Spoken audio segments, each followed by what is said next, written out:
Good morning students. BST में chapter 10 वैधानिक प्रावधान हम देख रहे हैं। आज देखते हैं उद्देश्य और प्रतिफल के संबंध में वैधानिक प्रावधान। वैध अनुबंध का उद्देश्य और प्रतिफल दोनों वैध होने चाहिए। अगर लीगली कोई कॉन्ट्रैक्ट करना है तो उसका प्रतिफल और उसका उद्देश्य दोनों वैध होने चाहिए। यदि एक भी विधि विरुद्ध है, यानी एक भी अगर अवैध है, तो ठहराव व्यर्थ हो जाता है। कौन कौन सी दशाओं में देखिए ठहराव व्यर्थ हो जाता है।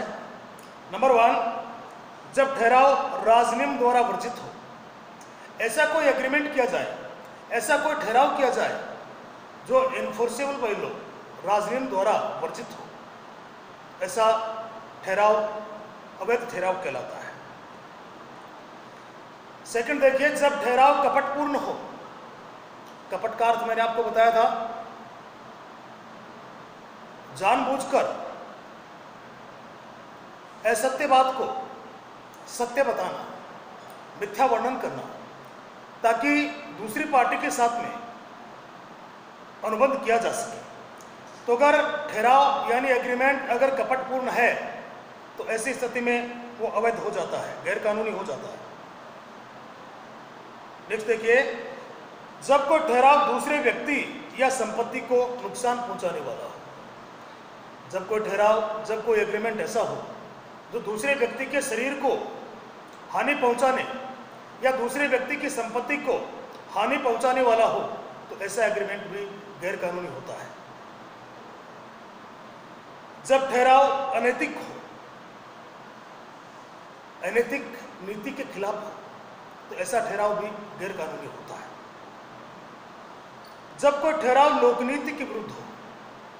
लोकनीति, जनता, जब कोई ऐसा एग्रीमेंट हो जो जनता के विरुद्ध हो, लोकनीति के विरुद्ध हो, सरकार ने जो नियम जनता के हित के लिए बनाए गए हैं उनके विरुद्ध हो, ऐसा ठहराव भी गैर कानूनी ठहराव होता है। अब देखिए अगला पॉइंट, व्यर्थ ठहराव संबंधी वैधानिक नियम। इंपॉर्टेंट है ये।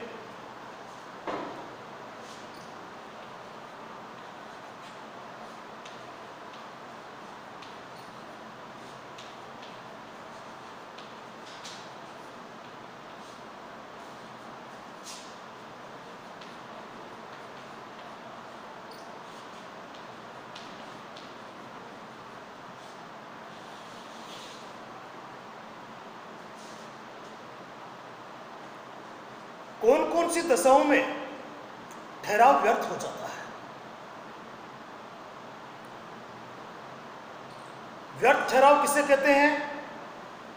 ऐसा ठहराव जो राजनियम द्वारा प्रवर्तनीय ना हो, ऐसा ठहराव व्यर्थ ठहराव कहलाता है। ये आपको ध्यान में होना चाहिए परिभाषा इसकी। ऐसा ठहराव पक्षकारों के मध्य किसी प्रकार का वैधानिक दायित्व उत्पन्न नहीं करता है। इस ठहराव में एक पक्षकार दूसरे पक्षकार को वचन का पालन करने के लिए बाध्य नहीं कर सकता है। अनुबंध अधिनियम में निम्न ठहरावों को स्पष्ट रूप से व्यर्थ घोषित किया गया है। तो देखिए कौन कौन से ठहराव हैं जिनको स्पष्ट रूप से व्यर्थ घोषित कर दिया गया है। अगर इनमें से कोई ठहराव किया जाता है तो ऐसा ठहराव प्रारंभ से ही व्यर्थ है। नंबर 5 देखिए, अनुबंध करने के अयोग्य पक्षकार। अब कितने पक्षकार अयोग्य होते हैं? अवयस्क, अस्वस्थ मस्तिष्क और राजनियम द्वारा अयोग्य घोषित व्यक्ति, ये 3 पक्ष अनुबंध करने के अयोग्य होते हैं। अगर इनके साथ में कोई ठहराव किया जाता है तो ऐसा ठहराव, ऐसा एग्रीमेंट प्रारंभ से ही व्यर्थ होता है। सेकंड देखिए, जब ठहराव के दोनों पक्षकार ठहराव के लिए आवश्यक तथ्य संबंधी गलती पर हो, तो ऐसा ठहराव भी व्यर्थ होता है। दोनों ही पक्षकार अनुबंध तो कर लिया है, लेकिन दोनों ही पक्षकारों को यह पता नहीं है कि वो जो कर रहे हैं जो अनुबंध किया है वो आगे पूरा भी होगा या नहीं होगा, दोनों ही तथ्य संबंधी गलती पर है, तो ऐसा ठहराव भी प्रारंभ से ही व्यर्थ होता है। थर्ड देखिए, विदेशी राजनियम के संबंध में गलती के आधार पर हुआ ठहराव पूर्णतः व्यर्थ ठहराव होता है। अगर कोई विदेशी व्यक्ति से कॉन्टेक्ट करता है, अनुबंध करता है, भारत का व्यक्ति किसी अमेरिका के व्यक्ति से अनुबंध करता है, अब भारत के व्यक्ति को अमेरिका के कानून का ज्ञान नहीं है या अमेरिका के व्यक्ति को भारत के कानून का ज्ञान नहीं है, तो ऐसी स्थिति में कोई गलती हो जाती है तो इस आधार पर भी ठहराव को व्यर्थ घोषित किया जाता है। नेक्स्ट देखिए, जिन ठहरावों का प्रतिफल या उद्देश्य अवैधानिक होता है, ऐसे ठहराव भी व्यर्थ ठहराव होते हैं। ऊपर हमने पढ़ा है, जिन ठहरावों का उद्देश्य या प्रतिफल अवैधानिक होता है, ऐसे ठहराव प्रारंभ से ही व्यर्थ होते हैं। नेक्स्ट देखिए, अवयस्क को छोड़कर किसी भी अविवाहित व्यक्ति के विवाह में रुकावट डालने वाला ठहराव व्यर्थ होता है, क्योंकि देश के प्रत्येक वयस्क नागरिक को विवाह करने की स्वतंत्रता है। अवयस्क के विवाह में रुकावट डाली जा सकती है। अगर ऐसा कोई ठहराव किया जाता है, कोई अवयस्क शादी कर रहा है, उसके विवाह में रुकावट डालने का ठहराव किया जा सकता है कि शादी रुकवा दो, हम तुम्हें 1 लाख रुपए देंगे। यह ठहराव वैध है, क्योंकि अवयस्क शादी का अनुबंध नहीं कर सकता है। लेकिन अगर किसी वयस्क व्यक्ति के विवाह में रुकावट डालने का ठहराव किया जाता है, तो ऐसा ठहराव प्रारंभ से ही व्यर्थ होता है, क्योंकि भारत के प्रत्येक नागरिक को, जो वयस्क है, उसको अपनी शादी विवाह करने का अधिकार होता है, स्वतंत्रता होती है, लेकिन उसके लिए वयस्क होना आवश्यक है।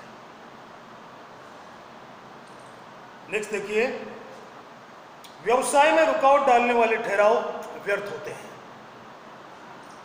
जिस तरह से वयस्क व्यक्ति की शादी में रुकावट डालने वाले ठहराव व्यर्थ होते हैं, उसी तरह से अगर कोई व्यक्ति बिजनेस कर रहा है, उसके बिजनेस में रुकावट डालने का कोई ठहराव किया जाता है, तो ऐसा ठहराव भी प्रारंभ से ही व्यर्थ होता है।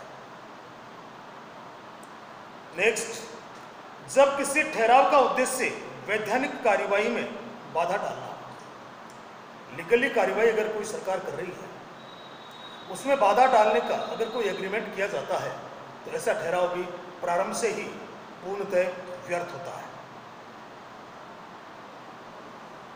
अगला देखिए, जब ठहराव इस प्रकार का हो कि उसका अर्थ निश्चित नहीं किया जा सकता हो, इस प्रकार का ठहराव हो कि जिसका अर्थ निश्चित नहीं किया जा सकता।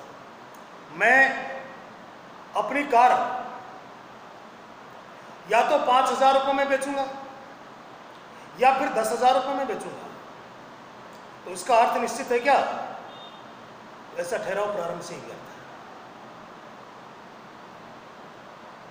नेक्स्ट, बाजी के ठहराव व्यर्थ होते हैं, क्योंकि इस प्रकार के ठहराव में एक पक्षकार को लाभ और दूसरे पक्षकार को हानि होती है। बाजी के ठहराव क्या होते हैं?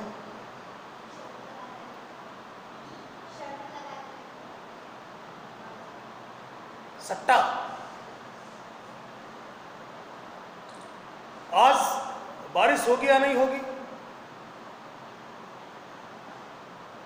कौन सी टीम जीतेगी या कौन सी हारेगी, किस बॉल पे चौका और किस बॉल पे छक्का लगेगा, इस तरह के जो ठहराव किए जाते हैं, एग्रीमेंट किए जाते हैं, इनको बाजी का ठहराव कहते हैं।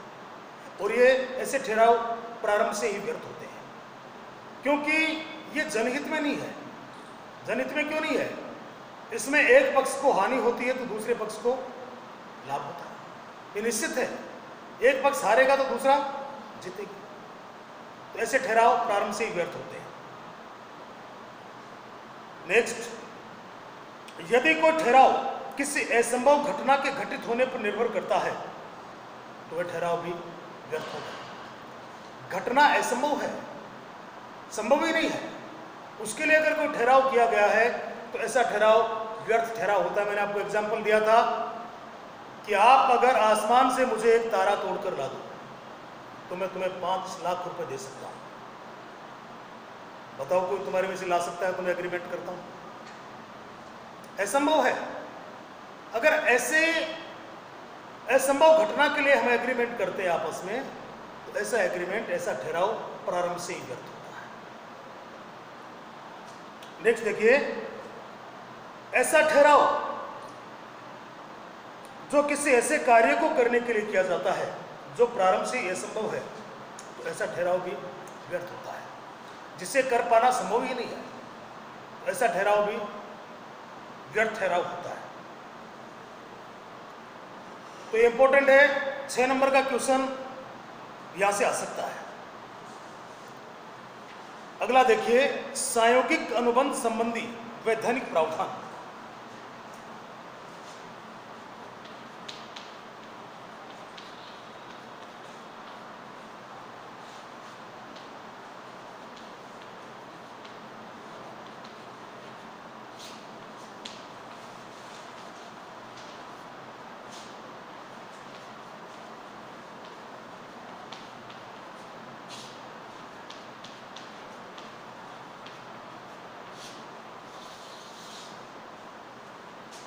संयोगिक, संयोग। अब संयोग क्या होता है? संयोग से ऐसा हो भी सकता है और संयोग से ऐसा नहीं भी हो सकता। तो ये जो संयोगिक अनुबंध है, यह संयोग पर आधारित है। अगर घटना घटित होगी तो प्रतिफल का भुगतान होगा, घटना घटित नहीं होगी तो प्रतिफल का भुगतान नहीं होगा। संयोगिक जो अनुबंध होते हैं ये वैध होते हैं, लेकिन घटना के घटित होने पर आधारित होते हैं। संयोग से घटना घटी तो कुछ प्रतिफल मिलेगा, नहीं घटी तो नहीं मिलेगा। देखिए, संयोगिक अनुबंध घटना के घटित होने पर आधारित हैं, अर्थात ऐसे अनुबंध संयोग या अवसर पर आधारित होते हैं। संयोग होगा तो कुछ होगा, नहीं होगा तो नहीं होगा। ए ने बी से कहा कि अगर 5 दिन में तुम्हारी मृत्यु हो जाती है तो मैं तुम्हें 5 लाख रुपए दूंगा। अब यह संयोग पर आधारित है। अगर मृत्यु होगी तो 5 लाख रुपए देगा और नहीं होगी तो? अब ये किसको पता है कि मृत्यु कब होगी? 5 दिन बाद होगी या नहीं होगी, 1 दिन बाद होगी, 1 घंटे बाद होगी, किसी को पता नहीं। तो ऐसे जो अनुबंध होते हैं वो घटना के घटित होने पर आधारित होते हैं। देखिए क्या प्रावधान इसके लिए बनाए गए हैं। नंबर 1, ये अनुबंध विशिष्ट और अनिश्चित घटना के घटित होने अथवा ना होने पर निर्भर करते हैं। घटना अनिश्चित है, होगी या नहीं होगी किसी को पता नहीं। राम ने श्याम से कहा कि तुम्हारा मकान अगर गिर जाता है तो मैं तुम्हें 10 लाख रुपए दे दूंगा। अब मकान कब गिरेगा,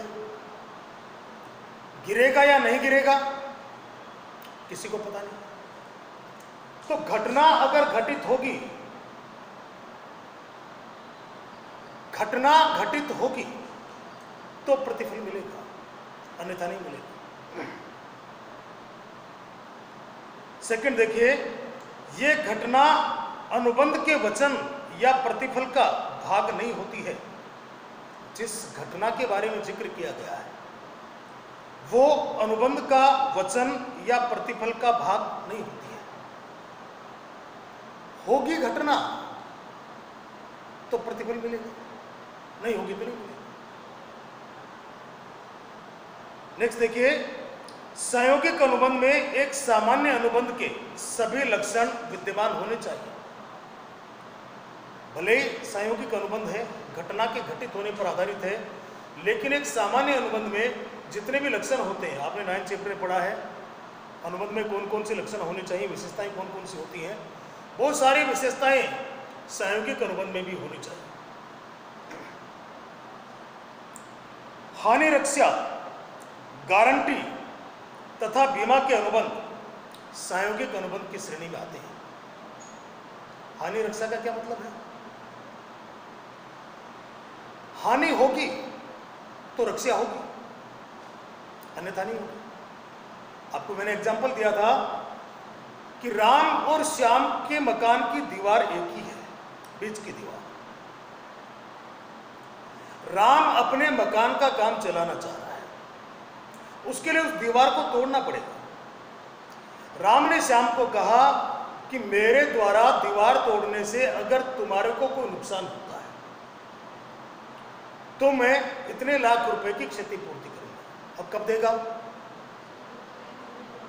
जब हानि होगी। तो हानि रक्षा का अनुबंध गारंटी का अनुबंध। गारंटी क्या होती है? एक पक्ष दूसरे पक्ष को किसी तीसरे पक्ष द्वारा वचन का पालन नहीं करने पर खुद वचन का पालन करने का वादा करता है, उसको क्या कहते हैं जो गारंटी देता है? गारंटर। अब वो गारंटर अपने वचन का पालन कब पूरा करेगा? जब तीसरा पक्ष जो लोन लिया है उसका भुगतान नहीं करेगा। तो घटना अगर ऐसी होगी कि वो भुगतान नहीं करेगा तो गारंटर अपने वचन का पालन करेगा, अन्यथा नहीं करेगा। बीमा के अनुबंध, इंश्योरेंस, घटना के घटित होने पर आधारित है। गाड़ी का इंश्योरेंस करवाया, एक्सीडेंट होगी, चोरी होगी तो कुछ मिलेगा, नहीं होगी कुछ नहीं मिलेगा। तो हानि रक्षा, गारंटी और बीमा के अनुबंध सहयोगिक अनुबंध की श्रेणी में आते हैं। बाजी के ठहराव भी सहयोगिक अनुबंध होते हैं। बाजी के ठहराव कौन से? आज बारिश होगी या नहीं होगी। अब या तो होगी या फिर तो घटना घटित होगी तो प्रतिफल मिलेगा, नहीं तो नहीं मिलेगा। तो बाजी के ठहराव भी सहयोगिक अनुबंध की श्रेणी में आते हैं, लेकिन इन्हें जनहित की दृष्टि से अधिनियम में स्पष्ट रूप से व्यर्थ घोषित किया गया है, क्योंकि ये जनहित में नहीं है, जनहित के विरुद्ध होते हैं, इसलिए इनको स्पष्ट रूप से अधिनियम में व्यर्थ घोषित कर दिया गया है। तो आज इतना ही, बाकी कल की क्लास में बात करेंगे। Okay, thanks.